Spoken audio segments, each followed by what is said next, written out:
The first time she looked at my resume, she didn't smile. She didn't try to be nice. She didn't give me that soft, fake comfort people give when they already decided you're not worth the trouble. She just folded the paper in half, met my eyes, and said, "You're hired, but the only position left is dishwasher." I should have felt ashamed.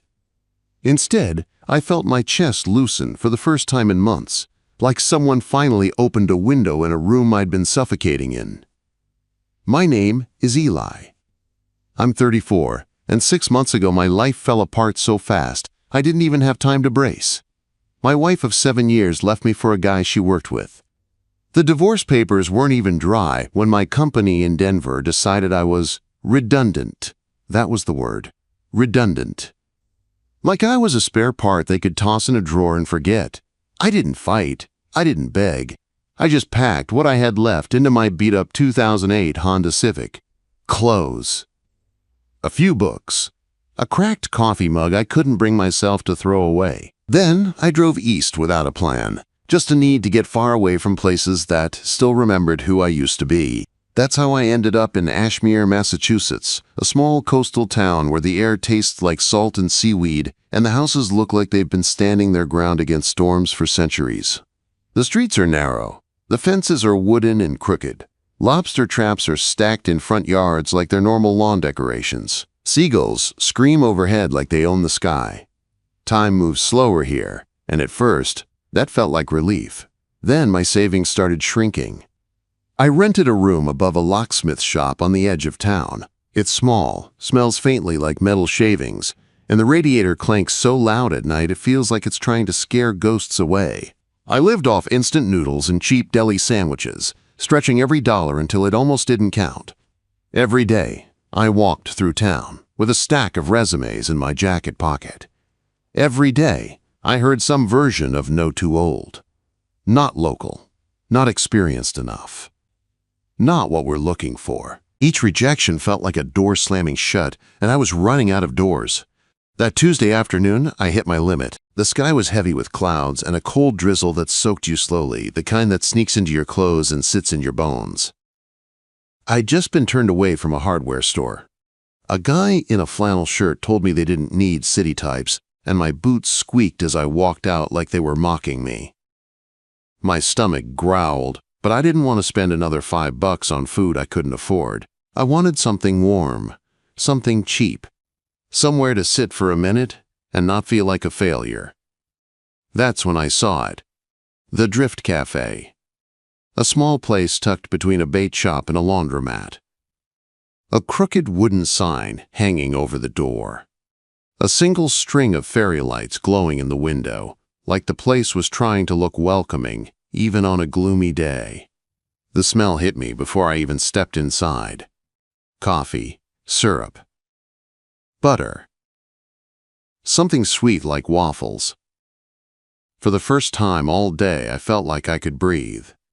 Inside, the cafe was warm and alive. Wooden tables worn smooth from years of elbows. A chalkboard menu with smudged specials. A jukebox in the corner playing soft old jazz I didn't recognize.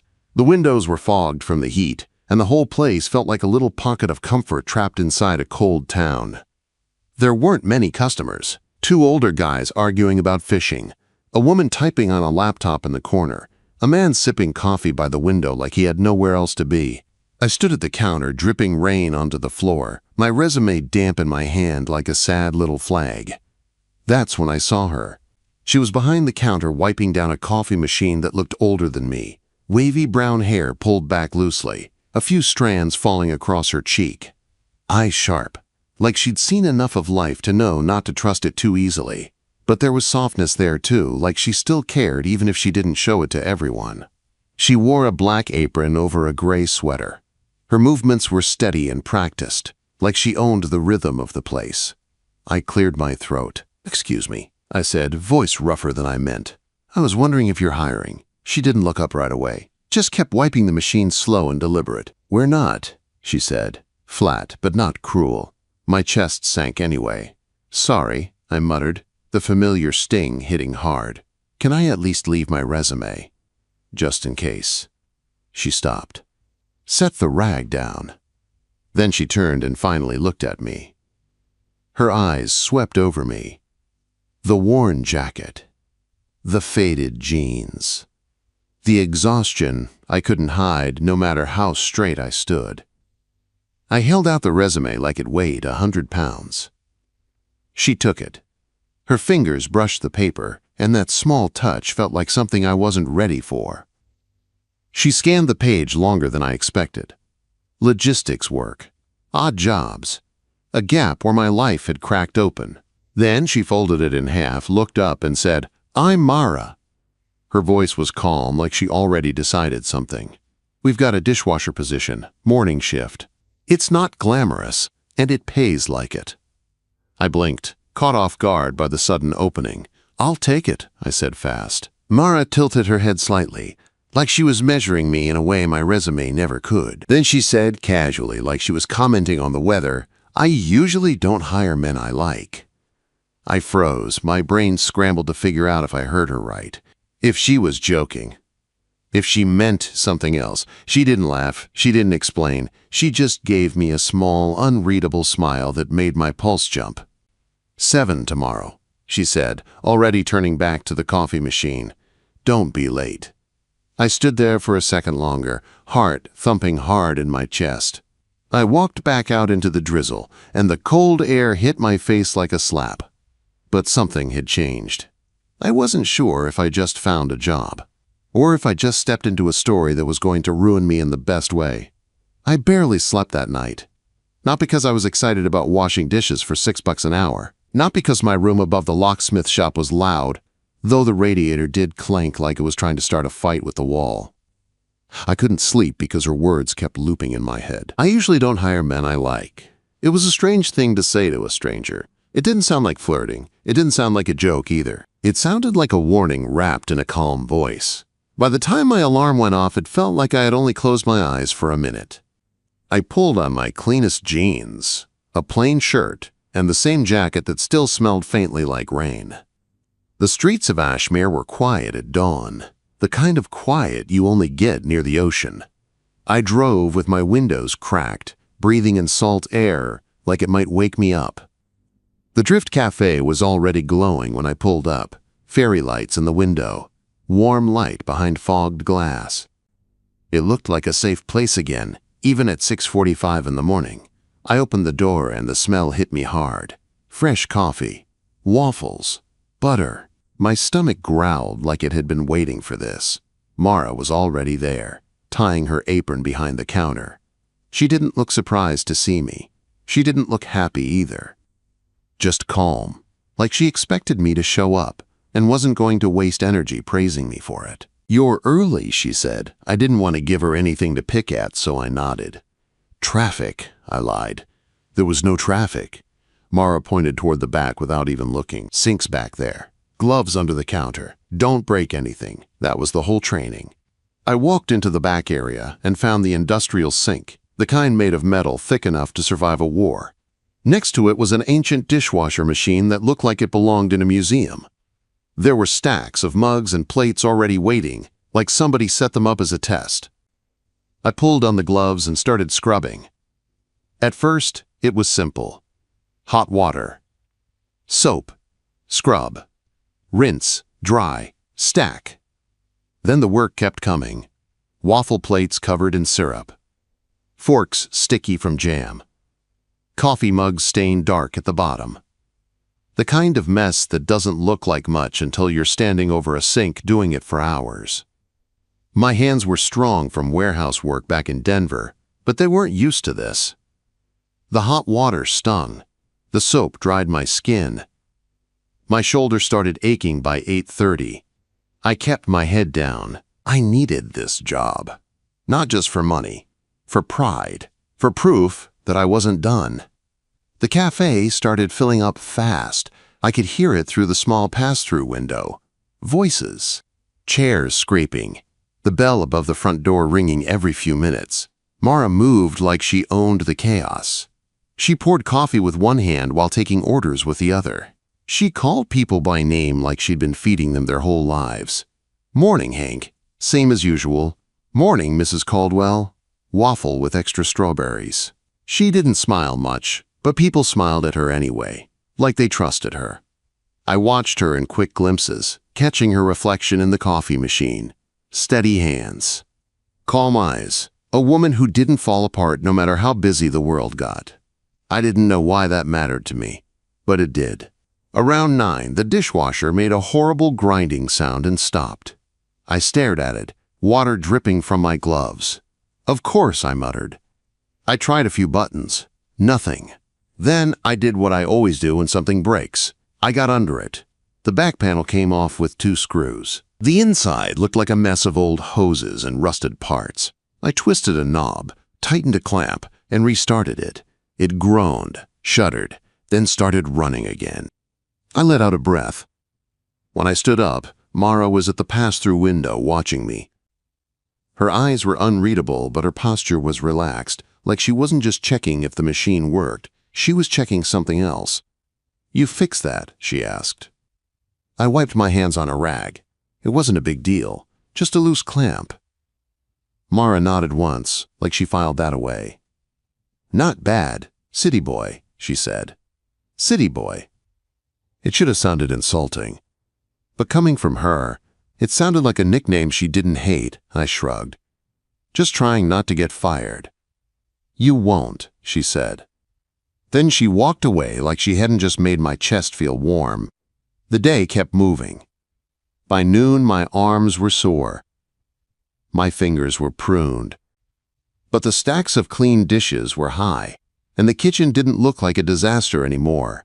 During a rare, quiet moment, the cafe emptied out. Only one guy sat in the corner, reading a newspaper, sipping coffee, like he had all the time in the world. I was wiping down the sink when Mara appeared in the back, holding 2 small cups of espresso. She set one down beside me without a word. I stared at it, then at her. "Peace offering?" I asked. Mara sipped hers. "You've been here one day, and you haven't broken a mug. That's worth something." I picked up the cup. The warmth seeped into my hands, and for a second, I forgot about my empty savings account. Forgot about Denver. Forgot about being left behind. "Thanks," I said. Mara watched me take a sip. "It's strong," she said, like she was warning me. "Good," I said. "I need strong." Her mouth twitched, almost a smile. She leaned against the counter, arms crossed, studying me. "Most guys don't last in the back," she said. "They complain, they quit, or they try to flirt their way out of work." I laughed quietly. "I'm not trying to flirt my way out of anything." Her eyes narrowed slightly. "You're not flirting at all." My face warmed. I wasn't sure if she was accusing me or teasing me. With her, it was hard to tell. I held her gaze, surprised at myself. "Maybe I don't know how," I said. Mara's expression shifted, something softer flickering behind her sharp look. Then she turned away, clearing her throat like she'd let herself feel something by accident. "Dishes still need washing," she said. I nodded, but my hands stayed still for 1 extra second, holding the espresso cup like it mattered. Because it did. I came to Ashmere to disappear. And somehow, in one morning of dishwater and coffee steam, Mara had made me feel seen again. After that first day, the Drift Cafe stopped feeling like a place I visited and started feeling like a place I belonged to. Not in a big, proud way. More like a quiet truth that settled in without asking permission. I showed up at 7 every morning. Same routine, same salty air in my lungs as I walked from my car to the door. Same bell over the entrance, same warm smell of waffles and coffee wrapping around me before I even took off my jacket. Mara was always already there. Some mornings she would nod at me and nothing else. Other mornings she would toss a short instruction over her shoulder like she didn't want to admit she was glad I showed up. "Filters are low. Waffle batter needs mixing. Fix the back door, it's sticking again." Little by little, she gave me more to do than just dishes. Not because she was trying to be nice, because she noticed I could handle it. And that made me want to handle it even more. The dishwashing itself didn't get easier, but I got used to the rhythm. Hot water, soap, steam, the ache in my shoulders. The endless mugs with lipstick marks and coffee stains. I learned which plates needed extra scrubbing because the syrup dried like glue. I learned how to stack the clean mugs so they didn't chip. I learned how to keep my head down and let the work calm me instead of swallow me. But no matter how busy I stayed, I couldn't stop noticing Mara. It was in the small things. The way she hummed along to the jukebox when she thought nobody was paying attention. The way she tucked loose hair behind her ear when she was thinking. The way her eyes would flick toward the back when she heard the dishwasher groan, checking if I had it handled. She never hovered. She never babied me, but she watched. And when she watched, it felt like she was seeing more than a dishwasher. It felt like she was seeing the man I used to be before Denver broke me. 2 weeks in, the dishwasher died again. This time, it made a loud pop and stopped mid-cycle with water pooling on the floor. I cursed under my breath, grabbed a wrench, and got to work before the mess could spread. While I was on my knees tightening a hose clamp, I felt someone behind me. I looked up and saw Mara in the doorway, coffee mug in hand. She leaned against the frame, calm as ever. "You fix everything," she said. I shrugged. I used to work logistics. If something broke, you fixed it. If you didn't, the whole line stopped. Mara's eyes held mine for a second longer than normal. Then she nodded once and walked away like she didn't want me to notice that look. It was that look that followed me through the day. Not the sharp boss look. Something softer. Curious. Like she was trying to decide if I was going to stay or vanish like everyone else. By the end of my first month, regulars started calling me by name. "Morning, Eli. Hey, city boy. You still surviving back there?" I'd grin and nod, hands full of plates, and for the first time in a long time I didn't feel invisible. One Friday evening, the cafe emptied out early. The weather had turned colder, and the ocean wind was louder. The fairy lights glowed soft in the window, making the place feel like a warm secret. I stayed late to help close. Mara didn't ask. I just did it. I wiped down the counters, took out the trash, mopped the floor. She counted the register. The jukebox played a slow jazz song that made the whole place feel like it was breathing. When I finished mopping, I noticed Mara sitting by the window at her usual table. But she wasn't drinking coffee. She wasn't writing anything down. She was staring at her phone like it weighed 100 pounds. I hesitated, not sure if I should leave her alone. Then she spoke without looking up. "That's Tom," she said. I froze. She tilted her phone slightly, and I saw a photo on the screen. Mara, a few years younger, standing behind this same counter with a man beside her. His arm was around her shoulders. They both had easy smiles, the kind that come from believing life will stay good. My throat tightened. "Tom was your husband," I said quietly. Mara nodded, eyes still on the screen. "He had a stroke right there," she said, nodding toward the counter. 3 years ago.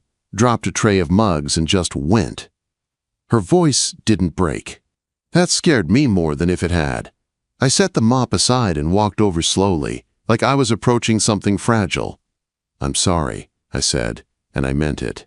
Mara finally looked up at me, her eyes sharp but tired. "We built this place together," she said. "Every penny we had. Every late night. Every stupid argument about paint colors and menu boards. He loved it. The noise. The people. Even the bad days." She swallowed hard. "When he died, I opened back up 3 weeks later. Not because I was strong. Because I couldn't afford to stop. If I stopped, I'd have to sit in the quiet and feel all of it." She stared down at her phone again like it was the only thing holding the memory in place. I sat across from her, hands resting on the table. "You didn't break," I said. "You're still here." Mara let out a slow breath. "Some days I feel broken anyway," she admitted. The words hit me because I knew that feeling. I didn't plan to say it, but it came out. "I get it," I said. Mara's eyes lifted to mine. "How?" I swallowed, feeling my throat tighten. "My wife left me," I said. "Cheated. 7 years, and she walked away like it meant nothing. Then I lost my job. They called me redundant." Like my whole life was some extra thing they didn't need. Mara's face softened, just a fraction. "So you came here," she said. I nodded. "I came here because I didn't know where else to go." For a moment, we just looked at each other across that worn wooden table, the cafe quiet, the fridge humming, the ocean wind tapping the window. Then Mara's voice dropped low. "You're not special, Eli," she said. My stomach dropped, but she kept going before I could react. "I mean that the way you think you are. You're not the only one trying not to break. But I see it in you. You're trying to keep going anyway."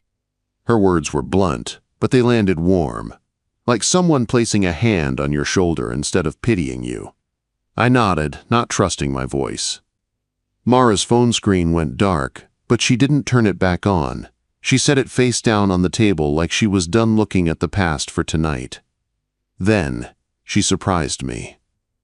She asked, "Why did you ask me if I'd teach you?" I blinked. "What?" "That first day," she said, "when I told you the only position left was dishwasher. You asked, 'Will you teach me?'" I stared at her, remembering my own words.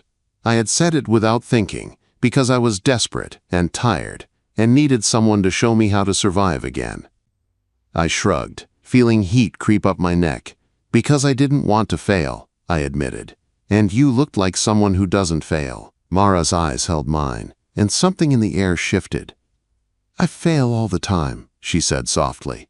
"I just don't do it where people can see." The honesty in her voice made my chest ache. Without thinking, I reached across the table, not grabbing her hand, just placing my fingertips near hers. "Maybe you don't have to hide it here," I said. Mara stared at my hand for a long moment. Then she didn't pull away. She let her fingers rest against mine, light as a touch, like a question. My heart thudded hard. It wasn't a kiss. It wasn't a confession. But it felt like the start of something that could ruin my careful plans to stay numb. And in that quiet cafe with the fairy lights glowing and the ocean wind humming outside, I realized the scariest part wasn't that I might fall for Mara. It was that she might let me. After that night by the window, I started waking up with a strange feeling in my chest. Not pain exactly. More like a steady pull, like something in Ashmere had wrapped a rope around me and wasn't letting go. The Drift Cafe was no longer just my job. It was my routine, my anchor, and the one place where I wasn't trying to pretend I was fine. Mara and I didn't talk about the moment our fingers touched. We didn't replay it. We didn't bring it up the next morning. But it changed the air between us. Her instructions got shorter, but her eyes lingered longer. My jokes got quieter, but my attention stayed on her even when I tried to focus on work. And people noticed. It started with the barista Kay, a young woman with heavy eyeliner and a mouth that moved faster than her hands. She would smirk when Mara and I passed each other in the narrow space behind the counter. She would nudge another worker when Mara handed me a towel or when I fixed something without being asked. Then customers started doing it too. An older guy in a trucker hat leaned over the counter one morning and said, "You two sure spend a lot of time together." I laughed it off, but my face burned. Ashmere was small, the kind of town where you could hear your own name in a whisper before you even walked into the room. And I hated the idea that I might be turning Mara into gossip. She had built this place, kept it alive after her husband died.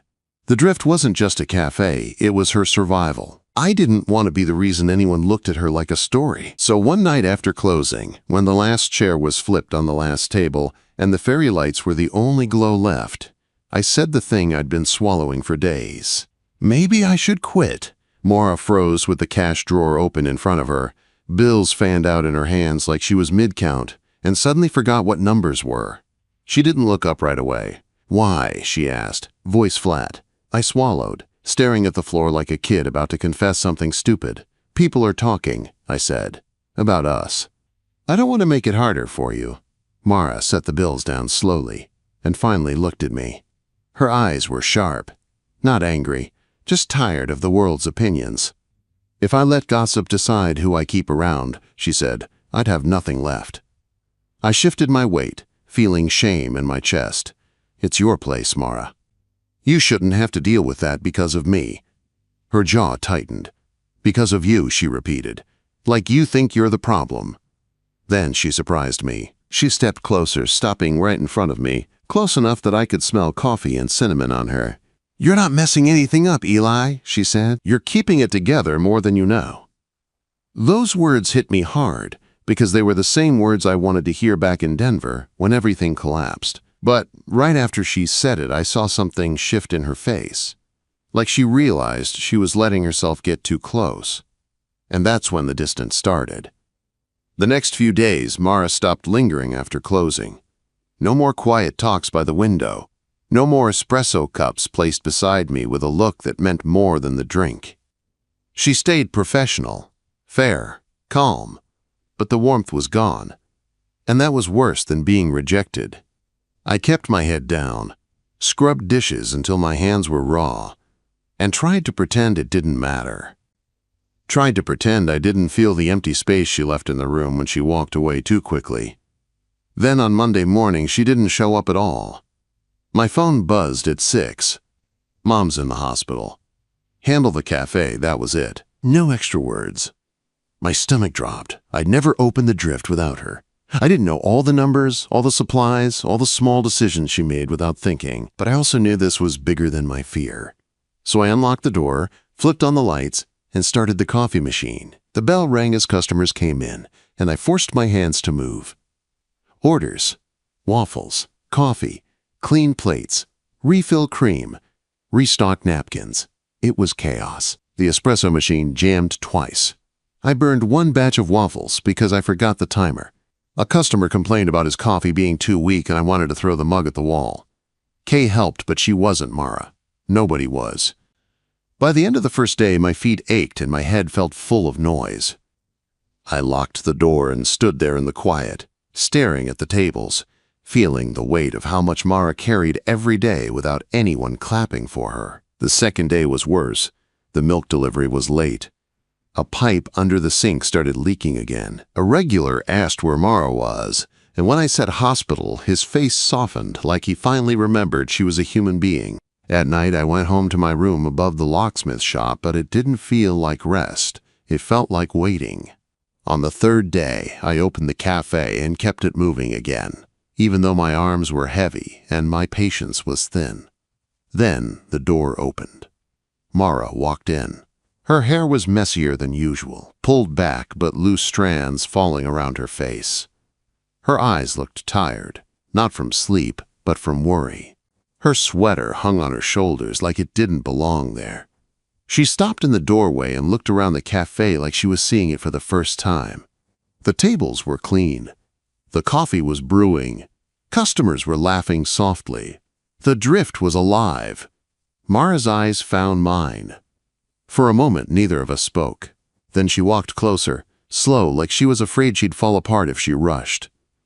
"You kept it alive," she said. I shrugged, trying to play it off, but my voice betrayed me. "You're the one who makes it alive, Mara." I just kept it warm. Her face softened, and she reached up, brushing her hand lightly over my shoulder. It was a small touch, but it felt like she was letting herself come back to me. "I'm tired, Eli," she said quietly, "but not too tired to see what's changing here." My heart pounded. I didn't know what to say, so I said the truth. "I'm here," I said. "I'm not going anywhere." Mara held my gaze for a long moment. Then she nodded like she decided something. A month later, she called me into the back office after closing. The office was cramped. A small desk, a filing cabinet, a single bulb hanging from the ceiling, the smell of paper and coffee grounds. Mara sat on the edge of the desk, apron off, hair loose, and in front of her was a stack of papers clipped together. "Close the door," she said. I did. "Sit," she added. I sat, my hands suddenly restless. She slid the papers toward me. On top was a title, "The Drift Cafe, Harbor Branch." I stared at it, confused. Mara leaned forward, eyes locked on mine. "I've been thinking about the future," she said. "This place has been my life, but it's not enough anymore. There's an old fish market by the harbor. Cheap. I want to turn it into a second Drift." I looked up, trying to follow. "You want my opinion?" I asked. Mara's lips twitched, not quite a smile. "I want more than your opinion," she said. My breath caught. If you're staying in Ashmere, she continued, if you're staying here, I want you with me. As a partner in the business, in whatever this is between us. The room went still. All I could hear was the faint hum of the fridge outside the door and my own heartbeat. I stared down at the papers again. Numbers, timelines, a simple sketch of a new logo. It wasn't just a dream, it was real, and she was offering it to me. You sure? I asked, voice quiet. I'm not exactly a businessman. I'm just a guy who got lucky and needed a job. Mara smiled then, and it wasn't unreadable anymore. It was open. Real. You're not just anything, Eli, she said. You showed up, you stayed, you kept this place running when I couldn't. You're not who I expected to change my life, but you are. The words hit so deep my eyes stung. I thought about Denver, the divorce, the job loss, the drive east with no plan. I thought about how I walked into this cafe, desperate and broken, and she gave me the only job left. Dishwasher. I lifted my eyes to her. I'm in, I said. For the cafe. For you. For this. Mara didn't speak. She just reached across the desk and took my hand, her fingers warm and steady. Good, she whispered, because I'm tired of doing this alone. I signed my name next to hers. Not just on paper, but in my life. The next morning, I walked in at 7 like always. Mara was behind the counter, tying her apron. She looked up, gave me a small, knowing smile, and tossed me a rag. Don't get cocky, partner, she said. Dishes still need washing. I laughed, and the sound felt lighter than it had in years. It wasn't a fairy tale. No ring. No grand speech. Just two people who had been broken and kept going, finding each other in a small-town cafe. And somehow, that was the most beautiful kind of love.